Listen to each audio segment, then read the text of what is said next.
चिट्ठी को आउ से धरुछंती बा चिट्ठी से धरि के पढिला आरंभ करछंती तांको भितर से दुर्बल आत्मा दूर को चली गला हालेलुया हालेलुया ए हउची प्रकृत रे प्रभुଙ୍କର ଲୋକମାନଙ୍କ ଶକ୍ତି ଅଟେ ଆଜି ସେଇ ଆରୋଗ୍ୟର ଶକ୍ତି जो शक्ति से पाइबी आज विभिन्न जगह को प्रभुଙ୍କର दासକୁ आ परमेश्वर व्यवहार करछंती गजपति जिला कंधमाल जिला एवं विभिन्न जगह रे एवं जाई अन्य मनकर सुस्थता पाइते वर्तमान प्रार्थना करछंती हालेलुया दिने ताकर आत्मिक पितार चिट्ठी माध्यम रे पिताଙ୍କ चिट्ठी माध्यम रे निजे सुस्थ होई से सुस्थतार आत्मा एवं दान पाई आज विभिन्न स्थान रे सुस्थता पाई प्रार्थना करे लोक सुस्थ होई पारुछंती हालेलुया सेते भाई प्रेरित पाउल तिमोथी को कहले तिमोथी के तुमको तुच्छ न करो आउ माजी गर्वित आउ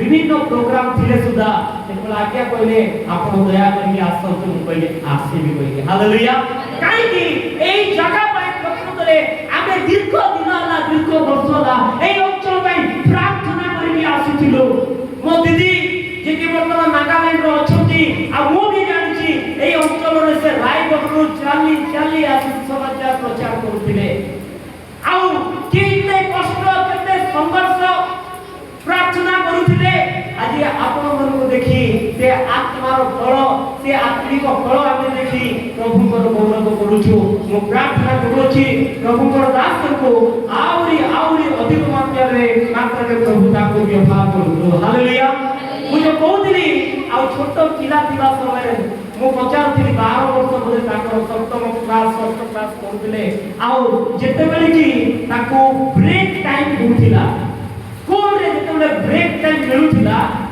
इवनिंग टाइम रे हॉस्टल रे जेते ब्रेक टाइम मिलुथिला से कहा सहित गपसप करिया इच्छा न करे से रायगढ़ स्थित मझी साइड पूरा प्रार्थना गृह को जाई प्रार्थना करथिले हालेलुया जेते पचारथिले वाडे जाउछंती से कोउथिले मु जलखिया खाइया पाई किंतु या शारीरिक जलखिया नथिला कि प्रकार जलखिया थिला आत्मिक जलखिया हालेलुया एई आत्मिक जलखिया सकासु से आत्मिक आहार सकासु आज प्रभु तांको व्यवहार करि पारुछंती हालेलुया युवपीढ़ी आपण माने सही प्रकार आपनकर ब्रेक टाइम रे आपनकर फ्री टाइम रे निजर इच्छा अनुसार मोबाइल फोन रे निजर मन पसंद वीडियो को देखि प्रभु को पाई आपण समय दे पारिबे कि यदि चाहू छते आसु जो प्रभु को दास को पाई उच्च करो दाई जाला जो करो दाई जाला आपण प्रार्थना करियो अभी जमा करे हालेलुया केई तुमको तुच्छ न करो अर्थ करो मने रखतु ए प्रश्न प्रेरित पाउल तांका आत्मिक पुत्र तिमोथी को कथा लिखुछंती तिमोथी को एक मंडली रो पाल भाव में नियुक्ति कला परे तिमोथी को परामर्श दउछंती प्रेरित Paul Timothy let no one despise you English रे एई शब्द दिया छै डिस्पाइज यू तुच्छ न करतो ए तुच्छ काहे की प्रेरित पाउल एहा कहिया पाई चाहछंती तिमोथी तुमे युवा अवस्था रे अछो तिमोथी तुमे युवा अवस्था रे अछो जौन अवस्था रे अछो तुमे चालिबा बेले तुमे कथा कहिबा बेले तुमे अप्रस्तुत होई कि प्रसंग करिबा बेले बोधे किए तुमको कहि देले एई गुटे बालकटा एई गुटे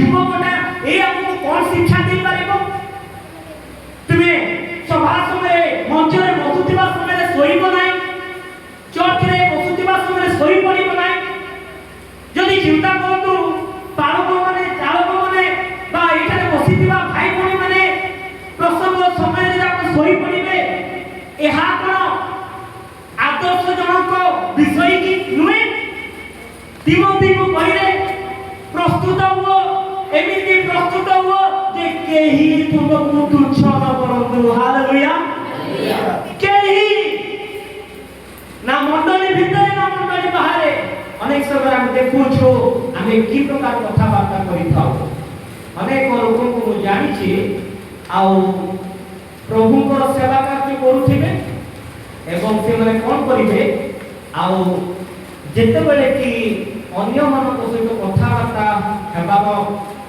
ଉଚିତ ସେମାନେ ନିଜକୁ ନିୟନ୍ତ୍ରଣରେ ରଖିପାରିବେ ନାହିଁ।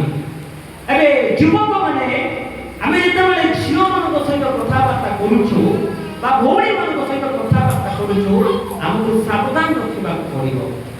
ଆମେ ଦୂରତା ମେଣ୍ଟେନ୍ କରିବାକୁ ପଡ଼ିବ। ଏକାକି କଥା ହେବାକୁ ପଡ଼ିବ ନାହିଁ। ଆମ ସହିତ ଆଉ ଜଣେ ଭାଇ ରହିବାକୁ ପଡ଼ିବ।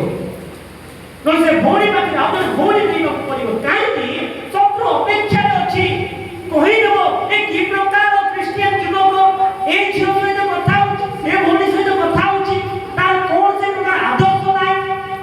ଏକ ଆଦର୍ଶ ଭାବରେ ଜୀବନ ଯାପନ କାଟ ତିମୋଥୀ ଏ କଥା ଆଉ ତିମୋଥୀକୁ ପ୍ରେରିତ ପାଉଲ କଥା କହୁଛନ୍ତି। ଅନେକ ଲୋକମାନେ ବହୁତ ସୁନ୍ଦର ସେବା କାର୍ଯ୍ୟ କରିବା ପରେ ମଧ୍ୟ ଆଦର୍ଶ ଜୀବନ ନ କାଟୁଥିବା ସତ୍ତ୍ୱେ ସେମାନଙ୍କର ସେବା କାର୍ଯ୍ୟ ନଷ୍ଟ ହୋଇଯାଉଛି। ଆମେ ଦେଖୁଛୁ ତୁମର ଯୌବନ ଅବସ୍ଥା ସକାଶେ କେହି ତୁମକୁ ତୁଚ୍ଛ ନ କରୁ, କିନ୍ତୁ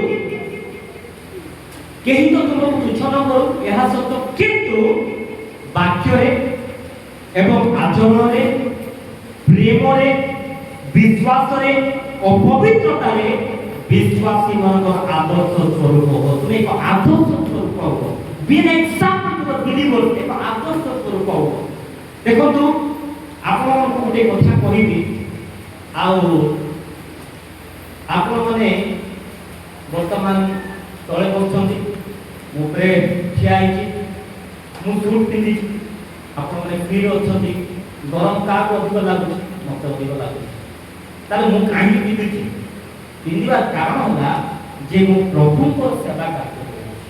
ବର୍ତ୍ତମାନ ଉପାସନା ସ୍ଥଳରେ ମୁଁ ଅଛି। ପବିତ୍ର ଈଶ୍ୱରଙ୍କର ବାକ୍ୟ ପ୍ରଚାର କରୁଛି।